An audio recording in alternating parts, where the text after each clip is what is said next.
Es sin duda una de las historias más hermosas que nos han contado. Según el Evangelio de Lucas, José y María salieron de Nazaret para empadronarse en Belén, donde nació Jesús. Fue un viaje largo, 130 kilómetros a través del desierto. Un viaje que cambiaría la historia de la humanidad. Mateo, además, añade que ese viaje estuvo anunciado por otros signos. 3 personajes, serían 3 después, en esa época no sabemos ni el número, ni la raza, ni la procedencia. 3 personajes llegaron a ese portal donde nació Jesús, guiados por una brillantísima estrella que destacaba por encima de todas las demás. Es Navidad. Bienvenidos al otro lado de la realidad. Un programa en el que vamos a examinar los mitos, los ritos, las creencias y los orígenes de una fiesta entrañable que está sembrada, sin embargo, de misterios desconcertantes. La gente, ustedes en la calle, tienen una idea sobre la Navidad interesante. Nosotros queremos matizar algunas de esas creencias y aportar nuestro grado de duda. La duda no es sobre la celebración espiritual de la Navidad. Es una fiesta hermosa en la que todos de un grado u otro disfrutamos, pero sí queremos aportar luz sobre lo material, sobre lo histórico, sobre lo que realmente pudo haber sucedido hace 2000 años en Palestina.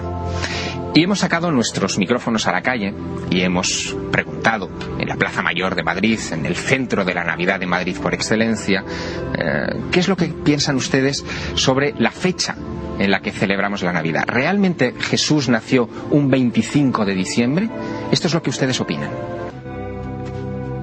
Nació 24 por la noche. El 25 de diciembre. No me acuerdo, ahora mismo 24 por la noche, sí. Hemos invitado a nuestra mesa a varios especialistas que arrojarán luz sobre estos y otros muchos temas que iremos poniendo sobre la mesa. La primera de ellas es Samantha Devin. Ella es escritora, ha sido autora de varias novelas, entre ellas Bilis Negra, y está a punto de publicar su nueva novela Et in Arcadia Ego, una tragedia. Buenas noches, Samantha. Hola, Javier. Samantha, siempre hemos celebrado la Navidad el 25 de diciembre, ¿y por qué? Pues la hemos celebrado a partir del siglo IV, en el Concilio de Nicea, el 325, que se puso como fecha porque era la fiesta pagana del sol invicto, del sol que nacía, porque a partir de esa fecha el sol comenzaba su proceso ascendente y los días eran más largos. Entonces todos los dioses paganos anteriores a Jesucristo se celebraban su natalicio en esa fecha. Fiesta 25 de diciembre que coincide misteriosamente con un acontecimiento astronómico de primera envergadura, que es el solsticio de invierno. A partir de esta fecha, de ahí lo de sol invicto, el día se va haciendo progresivamente más largo. También hay dudas sobre el año en el que nació Jesús. Parece mentira, nosotros tenemos nuestro calendario construido a partir de ese preciso momento, pero ¿está el calendario bien construido? ¿Nació Jesús exactamente hace 2000, casi 5 años? Bueno, también ustedes tienen palabra en eso. Pues del 1. Nació en el 0, llevamos 2004 años de que nació. De 2004. Del 0 año. Pues eso ya depende. Del año 0 depende, o del año 1 dicen algunos. Ahora sí que no me acuerdo, eso sí que ya no lo sé. Antonio Piñero es catedrático de Filología Griega en la Universidad Complutense de Madrid, experto en estudios neotestamentarios y autor de libros de referencia sobre estas cuestiones. Por ejemplo, acaba de publicar Las tradiciones primitivas sobre Jesús, aunque también fue el editor de esta obra monumental, Los textos gnósticos. Luego hablaremos también un poquito de los textos gnósticos descubiertos en 1945 en Egipto, en la aldea de Nag Hammadi. Buenas noches, Antonio. Hola, buenas noches. Antonio, ¿está bien construido nuestro calendario? ¿Nació Jesús el año 1 o el año 0?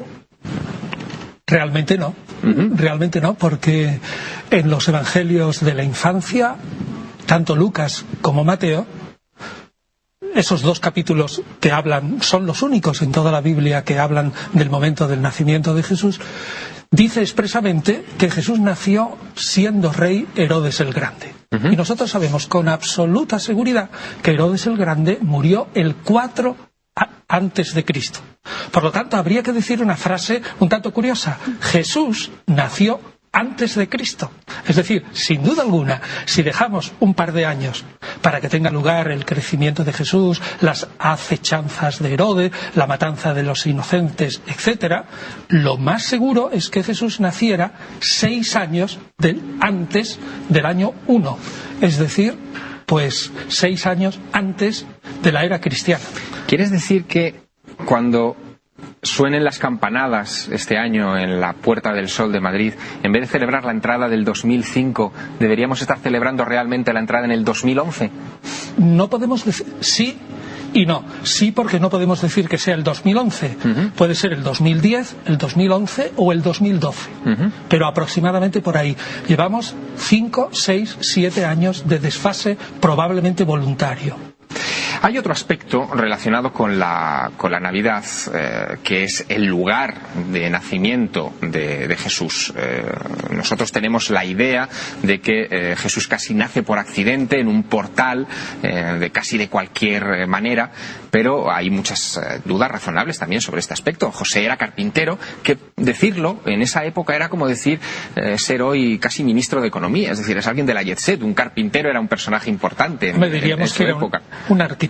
Un arquitecto. Pero ¿dónde nació realmente Jesús? ¿Nació en Belén? ¿Nació en Nazaret? ¿Por qué si nació en Belén le llamamos Jesús de Nazaret? En fin, son dudas que también suscitan pues nuestra incursión en los misterios de la Navidad. También sobre eso hemos recogido nuestras opiniones. En un establo. Yo creo que nació en una cueva, que era además era un establo donde guardaban animales, pero a mí más que era una cueva. ¿En un establo? Yo creo que en una cueva. ¿Un establo? Sí. ¿Sí? Es la historia, pero no sé si creo verdaderamente. Pero es una muy buena historia. En una cueva, en un establo. A ustedes les parecerá mentira, pero no es Jesús de Nazaret el único Dios que nace en una cueva. Ya en el mundo antiguo hay otros muchos dioses que nacen en ese preciso contexto.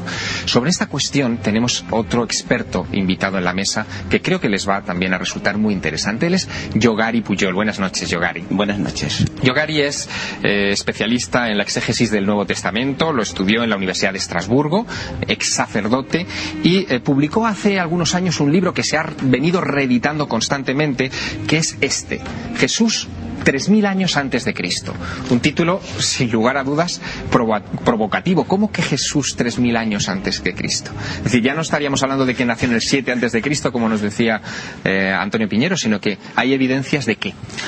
Bueno, porque precisamente lo interesante es situarse, ¿no?, en los escritos que tenemos nosotros, de escritos que están en griego. Y entonces, claro, empezando pues a ver un poco esto, a mí se me antoja pues que lo que tenemos que hacer es buscar un poco como el ADN que buscamos en las personas. Pues ahora, gracias al ADN, que yo considero que son los vocablos del Nuevo Testamento, los vocablos con los que está escrito el Evangelio, que son 5.600 vocablos, o sea, podríamos decir que el Nuevo Testamento está compuesto de 5.600 genes.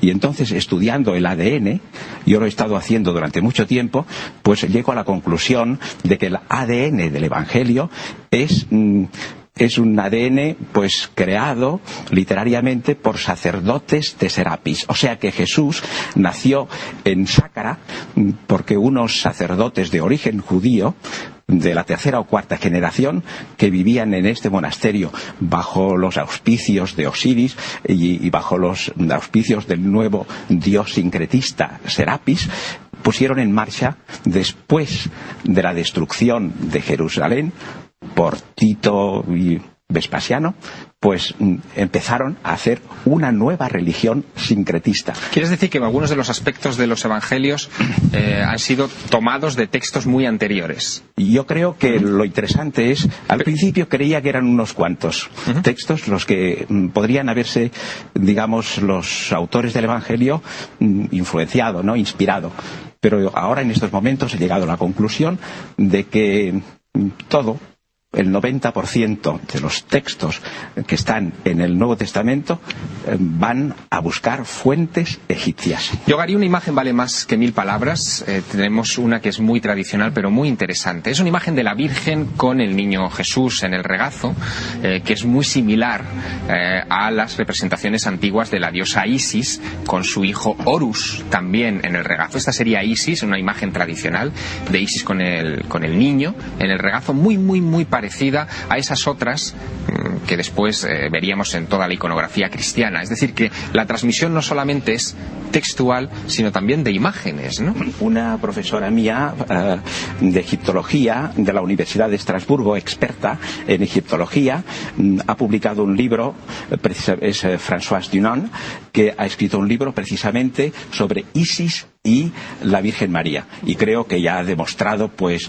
totalmente que la iconografía digamos de la Virgen María procede de la iconografía egipcia. Hay una cosa muy interesante que me gustaría preguntar a Samantha, que es este asunto del nacimiento de los dioses en cuevas, porque también se encuentran religiones anteriores al cristianismo, ¿no? Sí, casi todos. Se encuentra en Mitra, se encuentra en Dioniso. Mitra nace en una cueva también. Dioniso también, Zeus también se encuentra en una cueva, y luego incluso dentro de la tradición hebrea, cuando hay esas también reminiscencias que hablan de las persecuciones de estos héroes que nacen, tienen que ocultarse en cuevas. Por ejemplo, Abraham tiene que también, me parece, ocultarse en una cueva porque le persiguen. Hay bastantes ejemplos. Quiero decir, la idea y lo esencial que tenemos que tener en cuenta es que para instaurar una religión, lo que tienes que hacer es también ceder en otras cosas, porque el cristianismo nace, pero también antes había una tradición muy antigua, muchos miles de años atrás, que tenían sus tradiciones, y que el cristianismo, pues Constantino y todos los jerarcas en ese momento tenían que asumir también esa responsabilidad y no privar a la gente de sus dioses antiguos, de esos dioses paganos, que en realidad viene de Pagus, de aldea, de Pagus, y eran la gente simplemente que vivía en el campo y que tenía sus dioses antiguos, pues desde Horus, Mitra, Dionisos, Zeus, etcétera. Antonio, ¿esto se puede rastrear o en el Nuevo Testamento? A mí me impresiona la tesis del doctor Pujol, y me parece que es insostenible desde el punto de vista científico. Es absolutamente una tesis que no se puede mantener, y lo digo desde el punto de vista de la historia antigua, de la exégesis y de la filología, que a mí me parece que es la que impera en el mundo científico al 99,9%.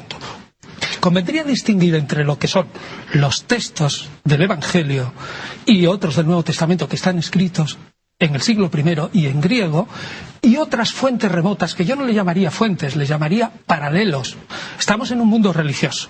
Es evidente que dentro de lo religioso hay una serie de esquemas religiosos que se repiten entre diversas religiones. Bueno, esquemas muy notables, Antonio, por ejemplo. Pero el que haya esquemas iguales no quiere decir que una religión haya bebido necesariamente de otra. Sobre todo cuando hay un montón de siglos. Para demostrarlo científicamente tiene usted que poner textos por una parte y demostrar técnicamente que hay una continuidad entre unos textos egipcios, presuntamente egipcios y muy antiguos, y los textos del Nuevo Testamento en griego y escritos en el siglo I en el Mediterráneo oriental. Eso científicamente no se puede demostrar. En el libro tenemos ya... Esos son paralelismos. En absoluto, en absoluto. Es una tesis doctoral de la Universidad de Estrasburgo. Estaban allí egiptólogos, estaban allí teólogos, etcétera, etcétera, historiadores, y creo que aquí está el gran problema. No se habla de inspiración, porque, por ejemplo, si uno compara un naufragio, ¿verdad? Creo que en el libro de las maravillas Marco Polo también le pasó un naufragio y tal. A Pablo le pasó un naufragio, ¿no? Yendo desde Jerusalén en el momento en que lo llevaban. Capítulo 28 de los Hechos. 27 y 28, exacto. Pues analizando lo que he hecho yo, el ADN, palabra por palabra, ahí está el problema, palabra por palabra, los Hechos de los Apóstoles 27 y 28 están calcados, no inspirados, calcados del libro del náufrago. del cuento del náufrago egipcio. Exacto. Un momento. Ahí está claro un momento, que Lucas claro, emplea unos términos literarios que son de la época y está describiendo y del contexto mediterráneo, no cabe duda, pero eso no prueba nada. sea copia de textos o sea paralelismo, es un misterio que desde luego vamos a tener que resolver dentro de unos minutos después de la publicidad, aunque hay paralelismos muy notables. Por ejemplo, en Egipto, cuando nació el niño Horus, recibe las ofrendas de los dioses como los regalos, igual que el asunto de los Reyes Magos. Y ahora que citabas a Marco Polo, no sé si sabíais que Marco Polo llegó a ver incluso, decía él, cerca de Teherán, la tumba de los Reyes Magos. Dice que los vio incorruptos, con barba y con todos sus aditamentos. Mitos sobre mitos, historias sobre historias, que analizaremos en unos instantes después de la pausa publicitaria.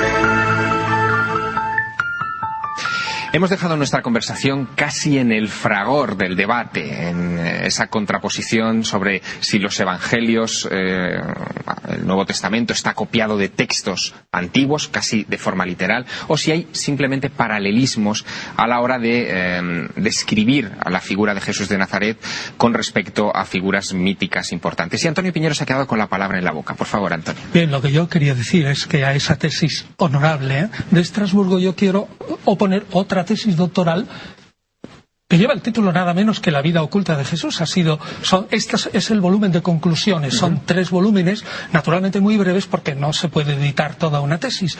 Y realmente hemos estudiado, es una tesis mía, la he dirigido yo en la Complutense. El doctorando, ahora doctor, ya es profesor en otra universidad, y hemos estudiado absolutamente todos los textos. Hemos hallado un montón de paralelismos, sobre todo dentro del mundo griego. Pero hemos intentado realmente decir que esos son paralelismos, pero que no es una estricta copia más que del ambiente. Antonio, evidentemente. Bueno, Antonio, paralelismos, pero hay un aspecto, ahora que citas la vida oculta de Jesús, que tiene que ver con estas fechas, con la Navidad, que es que Jesús, durante la persecución de Herodes, que también es algo que en cierta manera celebramos con el Día de los Inocentes, él emigra a Egipto. Y sabemos que está en Egipto. Eso lo dice Mateo.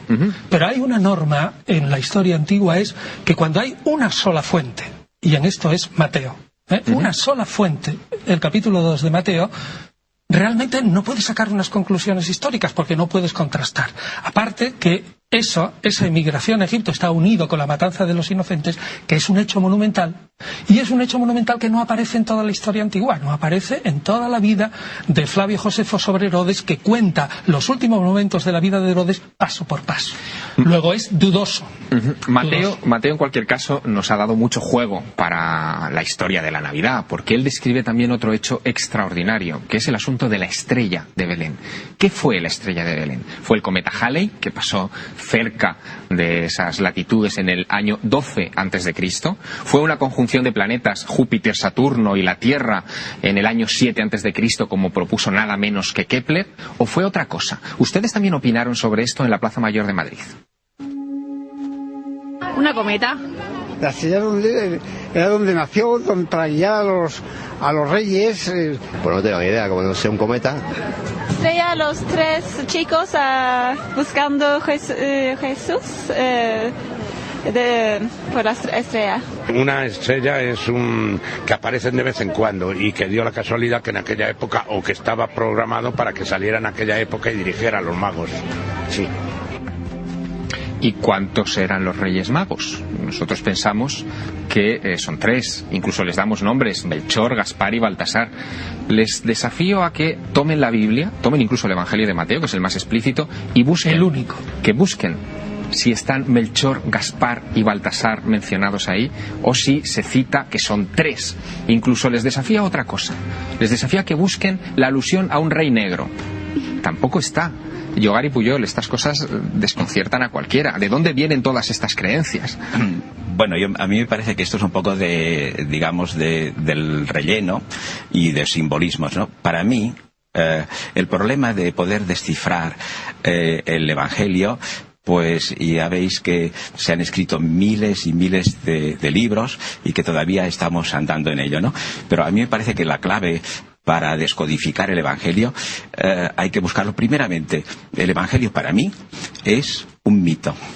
Claro, el mito, según los especialistas de la mitología, dicen que es el momento en que, equidistante entre el momento trágico de la existencia del dios Yahvé, que es un dios volcánico, y luego ya viene Moisés y hace de este dios un Yahvé más humano, hasta llegar a una teología de un Jesús pues humanísimo y encarnado. Pero el mito, el Evangelio, tiene una carga extraordinaria de mito, o sea, de cosas que no son cosas, digamos, que tengan verdad, lo que llamamos la verdad histórica, sino que hay que descifrarlo a través de esto. Entonces, si vamos a buscar unos mitos, por ejemplo, si buscamos en Egipto un cuento que se llama el cuento de Sedme, que está escrito precisamente en demótico y se sitúa en los años 300 antes de la era cristiana. Y este fue el primer texto que yo estudié y que me vino a mi mano. Entonces allí se habla precisamente del nacimiento de un niño. Este niño es Horus, que precisamente sabiendo que había una gran amenaza para Egipto que provenía precisamente de Etiopía, entonces se presenta a un matrimonio que no tenía hijos, cuya madre era Maitusquet y el padre era Sedme, y la sombra del Señor se le apareció a esta mujer y le dijo: vas a tener un hijo que se llamará Osiris, o sea, hijo de Osiris. Hay una anunciación también. Hay una enunciación total. Y es a partir de aquí que yo empecé a estudiar esos textos. Hay más... Sí. Vamos a ver una cosa así. No se puede decir que el Evangelio o el Nuevo Testamento es solo un mito. El Evangelio y el Nuevo Testamento es un libro de historia, un libro de propaganda de una fe, la fe cristiana, un libro que contiene leyendas y un libro que contiene mitos. Todo. No se puede decir que sea solo mítico. También es un libro del que sacamos muchas verdades históricas. Lo que pasa es que los cristianos interpretan esa historia de Jesús a través de ciertos mitologemas, es decir, conceptos míticos. Pero no podemos reducirlo solo a mito. No he dicho que se reduzca. Sí, ha dicho eso. No, que hay una base de mito el 90%. Luego lo que hay es el trabajo ya de los redactores que ya lo han humanizado y luego, ya lo digamos, Orígenes, por ejemplo. Orígenes es el señor que en el siglo III y IV intenta precisamente hacer algo que poder comparar o poder hacer algo que funcione entre el mito y la verdad. Bueno, Orígenes es precisamente el que cita que los Reyes Magos son mueren tres. en el 253. Sí. No, y a propósito de eso, los tres reyes. El primer testimonio es el Evangelio armenio de la infancia, que datamos en el siglo V o VI, y ahí aparecen exactamente por primera vez los tres nombres, Melchón, Caspar y Baltasar, y lo presenta como tres reyes de los indios, de los persas y de los árabes. Y luego, que son reyes, no aparece hasta muy tardío, es que depende, en Occidente, en la época de San León Magno, en torno al 450 hasta el 465, ahí empieza a fundamentarse que son reyes, pero basándose en el Salmo 72. Ahí sí, es una exégesis del Salmo 72 y de Isaías. Y otra cosa muy curiosa 60. Es que la primera representación de los Reyes Magos está en las catacumbas. Sí, y vienen con gorro frigio, ¿no? Que sí. Es casi, es el gorro de los adoradores de Mitra, por otra parte. Porque la palabra magos, que es la que aparece en el Evangelio de Mateo, lo único que quiere decir es sacerdote caldeo o sacerdote de la religión afamada de los persas. Antonio, pero nada más. Y el asunto ese del buey y la mula, porque también yo he estado buscándolo en los Evangelios no aparece por ningún lado. Aparece por primera vez en el Evangelio del pseudo Mateo y dice claramente la fuente, aunque de una manera indirecta. Dice: así se cumplió lo que dice el profeta Isaías. Y si tú miras Isaías 1, capítulo 1, versículo 3, dice: ¿acaso no conoce el asno el pesebre de su señor? Es simplemente una acomodación de una profecía de Isaías a la historia de la Navidad. Yo quisiera hacer hincapié en lo que dice, en el lugar donde tendría que haber nacido Jesús.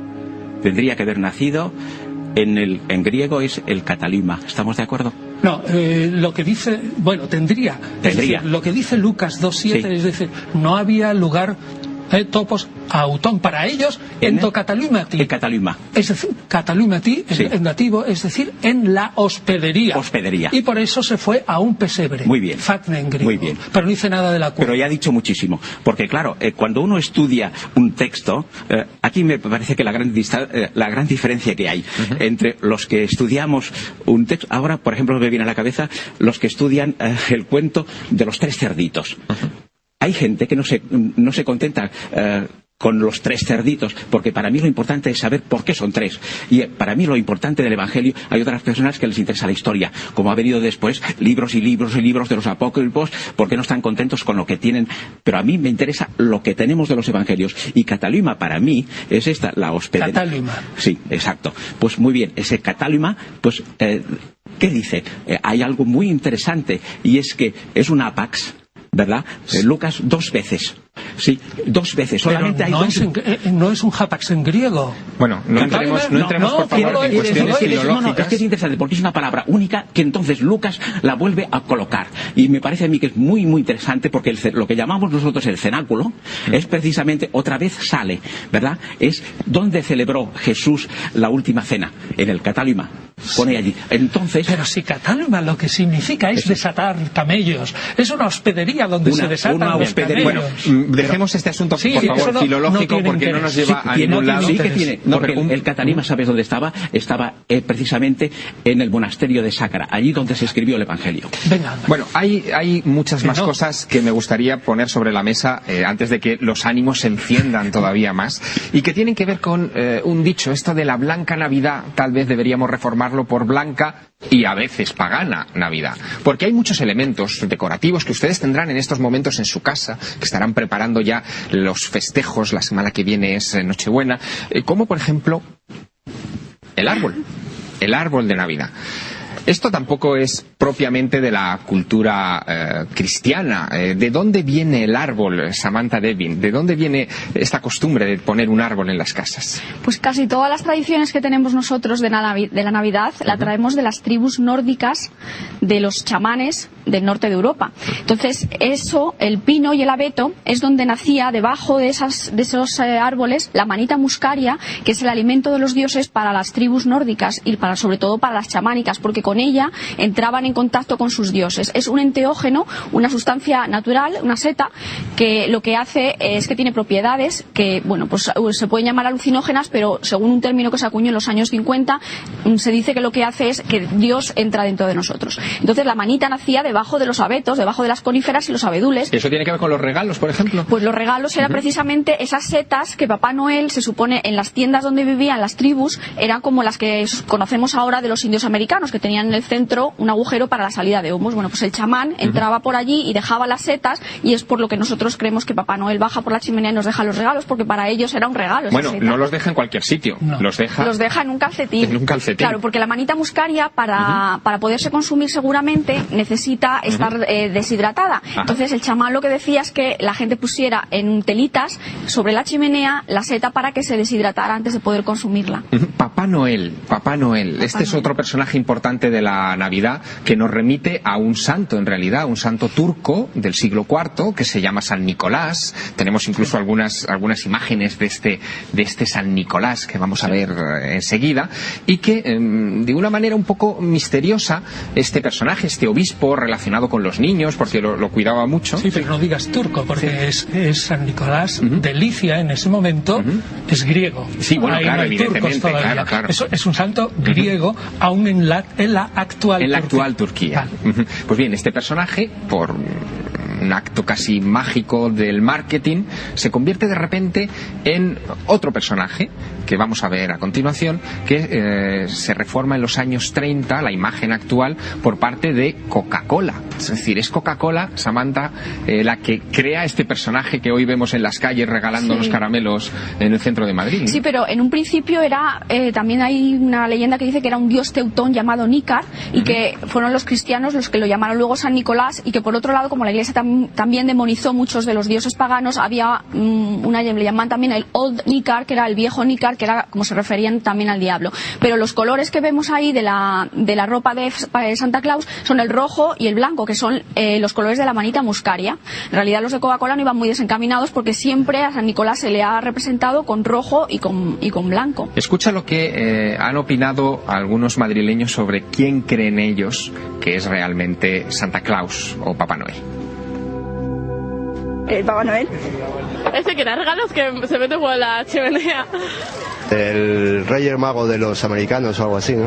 Pero yo creo que eso es de más americanito, sí. Es español pero holandés, ¿no? Santa Claus no es...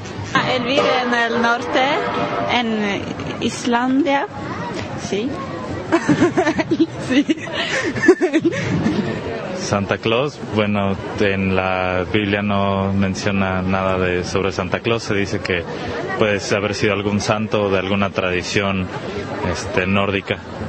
Es una especie de, como dice mi nieto, San Nicolás, nacido en los países del norte para celebrar la Navidad, de distinta costumbre a los cristianos. ¿Cómo Antonio Piñero, que es español pero holandés, que es una de las cosas que han dicho por ahí? Pues porque en los Países Bajos este Santa Claus hay muy diversas tradiciones. Tienes razón, Samantha, y tienes razón tú, es un santo de la actual Turquía, griego. Entonces sube al norte de Europa, se une con tradiciones de los árboles, de las amanitas, de todas esas sustancias, bueno, que son hongos, pero cada país tiene su tradición. En los Países Bajos, San Nicolás viene de España.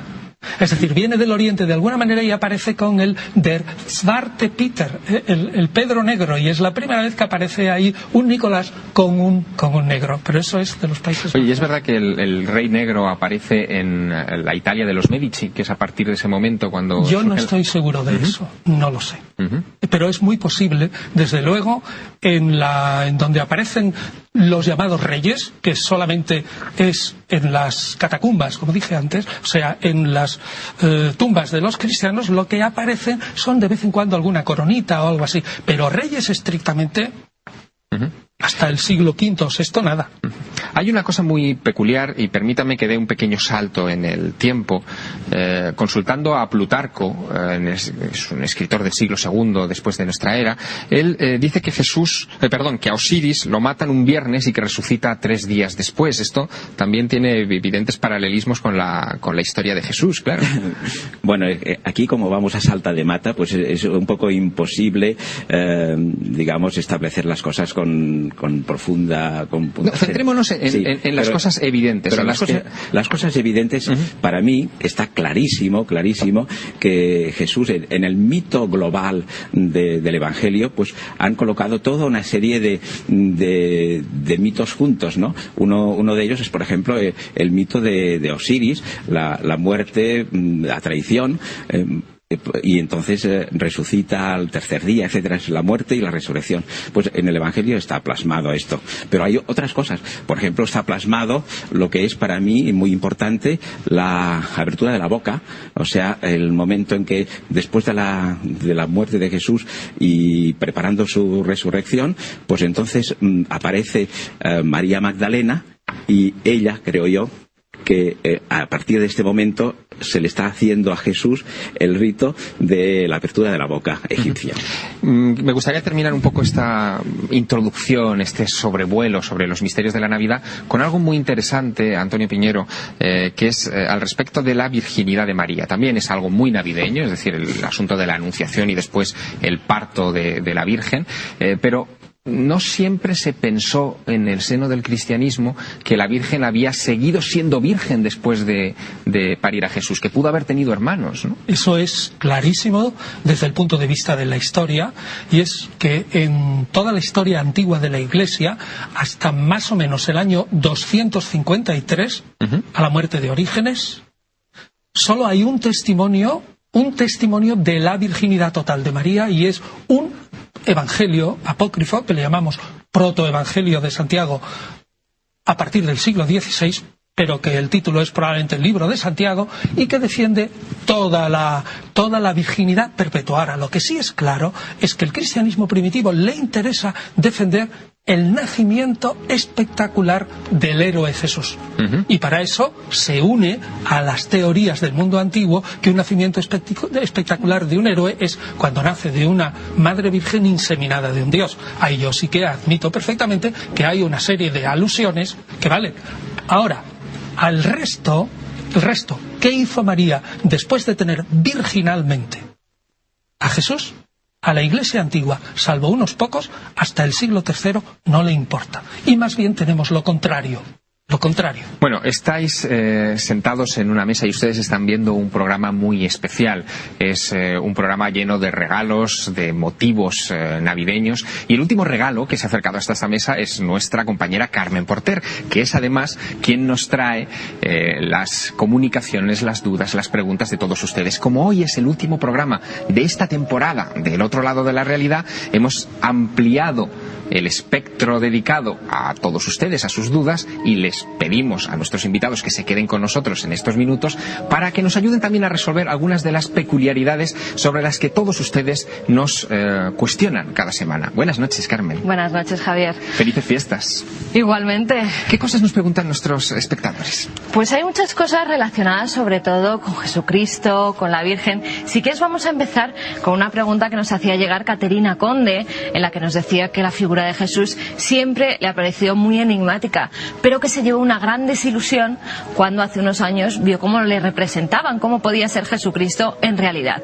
Nos dice si sabemos algo de esas imágenes, de esa reconstrucción que se hizo del rostro de Jesús. Fue la BBC, ¿verdad? Si no me equivoco, quien Efectivamente, hizo ese fue en el año 2001, la BBC de Londres, gracias a un forense, se reconstruyó con un cráneo del siglo I que fue ¿Este personaje encontrado... sería Jesús? ¿O... Este sería Jesús.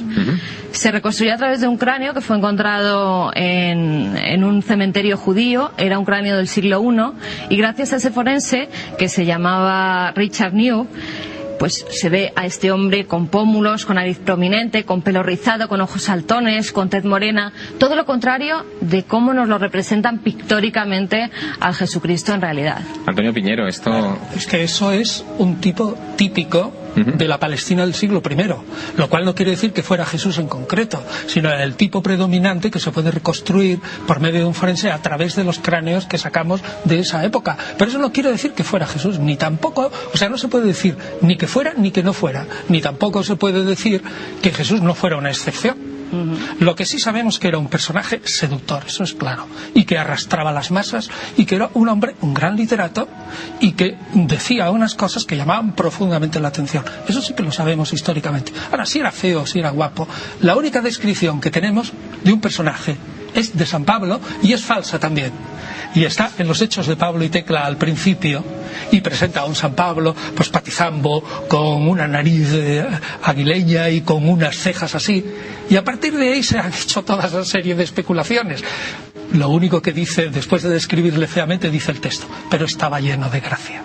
Así que vete tú a saber, eso también es falso. Físicamente no nos da mucha referencia a los apóstoles. Ni idea, no tenemos ni idea. Históricamente no sabemos. Hablaban de sus virtudes. Por cierto, que lleno de gracia es otro atributo que también se utilizaba en el Antiguo Egipto. Bueno, a mí me parece que, mira, porque la llena de gracia, precisamente Maitusquet, la madre del cuento Maitusquet significa la llena de gracia. O sea que es muy importante. Y ahora quisiera aquí decir precisamente eso de la virginidad de María. El texto griego, y aquí tenemos a Antonio, que sabe muchísimo más que yo en griego. Yo también lo he consultado con personas que saben muy bien el griego, y me dicen que cuando el ángel del Señor le dice a María: vas a tener un hijo, y ella dice: ¿cómo lo voy a tener si yo no conozco hombre? Es una malísima traducción del griego, porque es una cuestión retórica que es al revés. Dice: ¿cómo puedo yo tener un hijo de Dios? ¿Acaso yo no tengo hombre? O sea que esta es la traducción, al menos posible, porque estamos ante una pregunta retórica, y además este griego es de la Koine. Yogari, vamos a dedicar un programa seguro a las cuestiones filológicas porque dan muchísimo de sí. Porque esto es muy importante. No, indudablemente bueno, es una traducción posible. Bueno, pero ¿qué más da? Lo que importa es lo que pensaba la Iglesia primitiva. Pero ya no es virginidad. Permítanme que continuemos con este asunto de la Virgen. La Virgen es una figura muy seductora. Mítica, si quieres. Claro. Pero la Iglesia primitiva afirma, otra cosa es que lo fuera, que la Virgen es virgen. Si no, Jesús no es un hombre espectacular. Bueno, Virgen seductora decía porque también todo lo relacionado con imágenes de la Virgen es algo que crea muchísima pasión. Una de esas imágenes milagrosas que siempre es objeto de debate es la imagen de la Virgen que apareció en 1531, dicen, sobre la tilma, sobre el poncho de un indio en México, cerca del DF, en Guadalupe. Carmen Porter, sobre esto nos han preguntado también. Nos han preguntado y mucho, Javier. Sonsoles de Alcorcón, por ejemplo, nos decía que el otro día vio el programa que dedicamos a milagros y nos quería preguntar precisamente por una Virgen que al parecer tiene una figura en los ojos, nos decía ella. Dice si le podemos sacar de la duda si esto es verdad o es un fraude. Pues bueno, tenemos las imágenes de la Guadalupana, que es la Virgen más venerada en México, y sí que es cierto que se han hecho diversas pruebas a lo largo del tiempo, desde 1929, en el que se han descubierto una serie de figuras. Aquí las estamos viendo. La primera de ellas es este hombre barbado, es la primera que se descubre, y luego el doctor Aste Tosman lleva 22 años estudiando lo que son esos ojos de la Virgen de Guadalupe, y ha descubierto nada más y nada menos que 13 figuras. 13 figuras, Javier, que tendrían que ver con el supuesto milagro que se produjo, con la escena en el momento en el que el indio Juan Diego le está entregando al obispo esa tilma, ese poncho que llevaba lleno de flores que le había dado pues esa supuesta Virgen que se les apareció. Bueno, yo acabo de regresar de México y la polémica que hay al respecto allá es colosal, porque se está incluso poniendo en duda que el propio Juan Diego hubiera existido realmente y que Juan Pablo II en el año 2002 hubiera canonizado a un santo que jamás existió. O sea que fíjate hasta qué punto llega la polémica. La Iglesia está dividida. La Iglesia está muy dividida en México sobre este particular, y se habla poco en España de este asunto. Pero hay otra cuestión relacionada con la Virgen de Guadalupe sobre la que también nos han preguntado, ¿verdad? Sí, es que a nuestros televidentes no se les escapa nada. Y más si tiene familia mexicana como Félix Gutiérrez, que nos decía que el otro día, al ver el programa de Milagros también, pues no hablamos nada de la Virgen de Guadalupe, de la guadalupana, y que él, al tener familia mexicana, dice que es un pecado no hablar de esa Virgen porque es la más venerada, y que además de los ojos contemos la historia de su manto, que también tiene miga y misterio. La historia de su manto. Fíjate que Mario Rojas, que es un sacerdote en Huejutla, en México, hizo pública hace poco una teoría curiosísima, y es que las estrellas que aparecen en el manto de la Virgen en realidad forman la posición o tratan de reflejar la posición de las estrellas en el solsticio de invierno de 1531, cercano a la fecha de las apariciones. Y no solamente eso, sino que dice que, por ejemplo, la constelación de Corona Borealis cae en la frente de la Virgen, la de Virgo sobre las manos juntas, Leo sobre el vientre, Orión sobre el ángel que sostiene la Virgen en la parte inferior. Pero claro, Rojas lleva esta idea, el padre Rojas lleva esta idea todavía más lejos, diciendo que las flores que aparecen sobre el manto de la Virgen en realidad sería un plano, un mapa de los volcanes que circundan el actual México Distrito Federal. Es decir, que teorías, como ves, las hay para todos los gustos. Sí, y otros que dicen que es totalmente pintada, que este manto es nuevo y esas estrellas son pintadas en una época posterior a cuando se supone que apareció ese milagro. Se saben incluso los nombres de los supuestos artistas que pintaron el manto de la Virgen, que es otra de las cosas curiosísimas que me he traído en este viaje a México. Por ejemplo, hay un documento que habla de que en 1556 esa tilma fue pintada por Marcos Aquino, un indígena, y que en 1625 otro artista, Juan de Arrue Calzonzi, la retocó. Sabemos que la tilma ha sufrido muchos retoques. Bueno, el tema es fascinante, habrá que abordarlo desde luego en próximas ediciones de este programa. Hablando de este programa, Carmen, han pasado cosas que me gustaría, esas cosas que pasan en la trastienda cuando nosotros preparamos los programas, que me gustaría que ustedes conocieran como nuestro pequeño regalo de Navidad. A nosotros también nos ha sorprendido. ¿Qué pasó, Carmen? Pues sí, la verdad es que además mucha gente nos ha preguntado por unas psicofonías, esas voces que no sabemos de dónde vienen y que se graban en los magnetofones, en las cámaras. Bueno, nos han preguntado mucho sobre el programa que hicimos sobre Belchite, ese pueblo abandonado de Zaragoza, y también que volvíamos con esas psicofonías, pero no vamos a volver con ellas, sino que nuestro equipo, que fue allí a grabar, en la grabadora de David Zurdo, un miembro de este equipo, y también en la cámara que iba grabando, se grabó un sonido extrañísimo y que también tiene que ver con ese lugar. Permítanme situarles antes de escuchar el documento que ustedes van a ver y presten mucha atención. Nosotros acudimos a ese pueblo bombardeado durante la Guerra Civil Española y que Franco no quiso reconstruir, quiso dejar allí como recordatorio de la barbarie que supuso el enfrentamiento de 1936, y nosotros planteamos un programa documental en el que presentamos una serie de psicofonías de ruidos de la guerra que se habían grabado accidentalmente en magnetofones puestos aleatoriamente en distintos rincones de Belchite. Bueno, a nosotros, en nuestras propias grabadoras, se nos colaron esos ruidos y no nos dimos cuenta. Quiero que escuchen este documento. Es el momento en el que nosotros entrevistamos a uno de los testigos de aquella barbarie, que todavía vive allí, a uno de los vecinos del pueblo de Belchite, y fíjense cómo se cuelan unos ruidos, como unos golpes por detrás, que parecen disparos. A las discotecas y al fútbol, la plancharía a reñir. Era bonito el pueblo, ¿no? ¿Cómo era? Muy dejar árabe bonito. Pero pueblos de ingresos pobres. Porque esta región, por malos gobernantes, no tenemos malos gobernantes. El río Ebro, ese río Ebro que tenemos allá cerca, eso tenía que haber sido toda la vida esto una riqueza. Era un ruido que estaba ahí. Ustedes lo habrán escuchado claramente en el micrófono de la cámara que en esos momentos estaba grabando. Pero es que un compañero nuestro, lo decía antes Carmen Porter, David Zurdo, llevaba una grabadora de bolsillo, en el bolsillo, grabando también el sonido ambiente, bueno, por precaución. Y hemos superpuesto la grabación de David Zurdo, que está obtenida en el bolsillo de la cazadora de David Zurdo, en el momento en el que se captaron estas imágenes. Aquí lo van a escuchar mucho mejor. Era bonito el pueblo, ¿no? ¿Cómo era?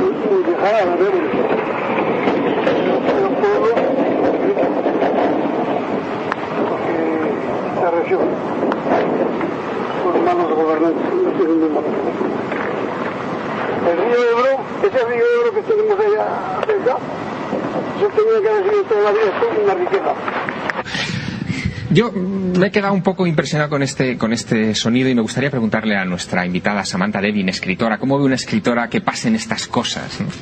A mí me parece totalmente normal. Quiero decir, yo oyéndoles hablar a ellos antes, ellos son expertos en lo que están hablando, pero yo desde mi punto de vista de novelista y de la imaginación, creo que de todo lo que estamos hablando, el mito y el sueño están muy unidos. Y si nos damos cuenta, el mito, lo que adoramos nosotros, es en realidad el lado patológico, el lado extraño y anormal de héroes, de personas. En realidad todos los nacimientos, todas las matanzas del padre, el abandono, la persecución, todos son sueños que, por ejemplo, para hacernos una idea, Edipo es el ejemplo más común, son sueños que están bajo el subconsciente de la humanidad, y en realidad todo lo que nosotros ahora estamos hablando aquí, de esos dioses, de esos reyes, esas historias que no tienen una aclaración, es porque en realidad nacen de nosotros, nacen de dentro de nuestros sueños y de nuestros anhelos y de nuestros deseos. Bueno, sueños que en cualquier caso se han quedado grabados en la banda sonora de una cámara digital, es decir, que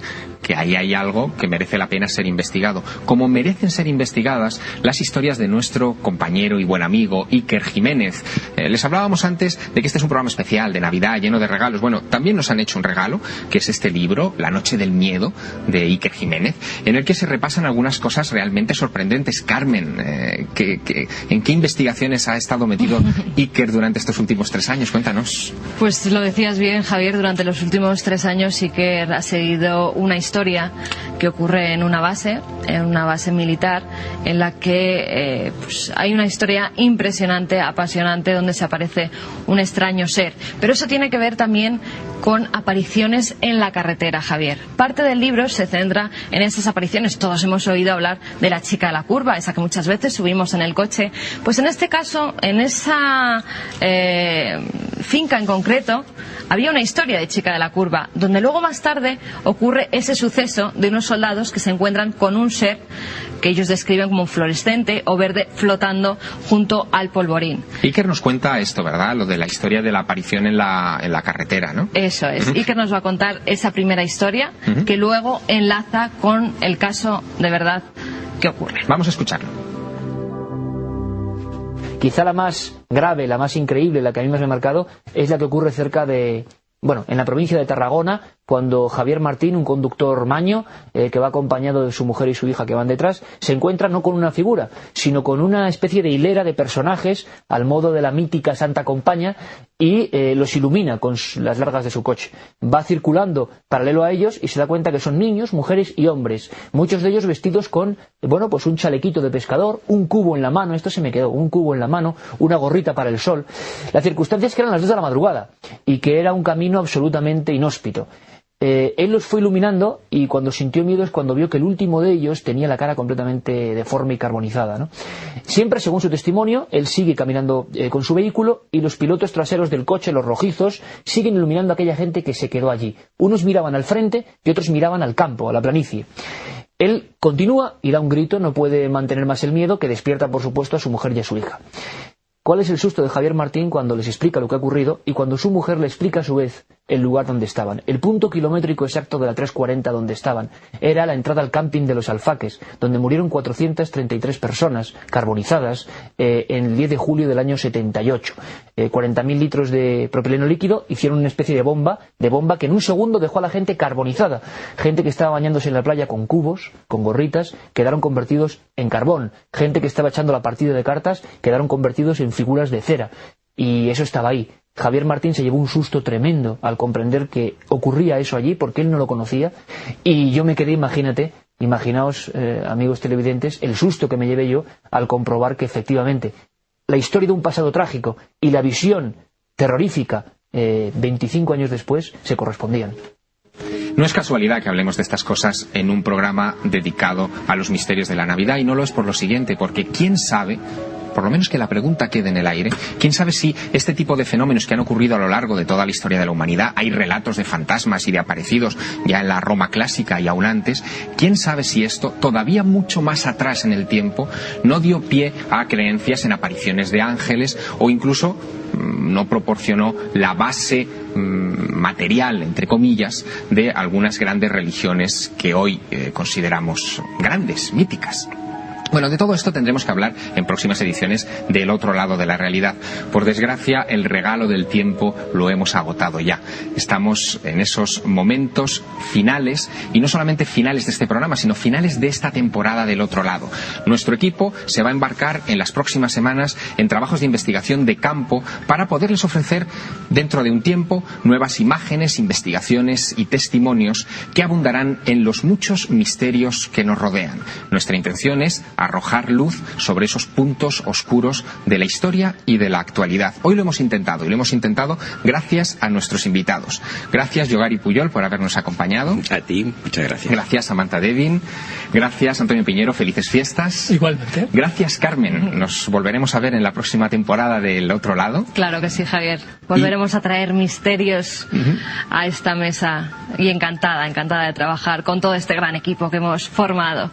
Y a todos ustedes, no solo desearles felices fiestas, sino invitarles a que aprovechen esta pausa en el otro lado de la realidad, este descanso en el que nosotros seguiremos trabajando en algunas de nuestras investigaciones, para que sigan investigando por su cuenta, sigan documentándose, lean, acudan a los archivos y a los libros que les proponemos y sigan haciéndose preguntas sobre el otro lado de la realidad. Sin duda se van a enriquecer. Buenas noches y hasta muy pronto.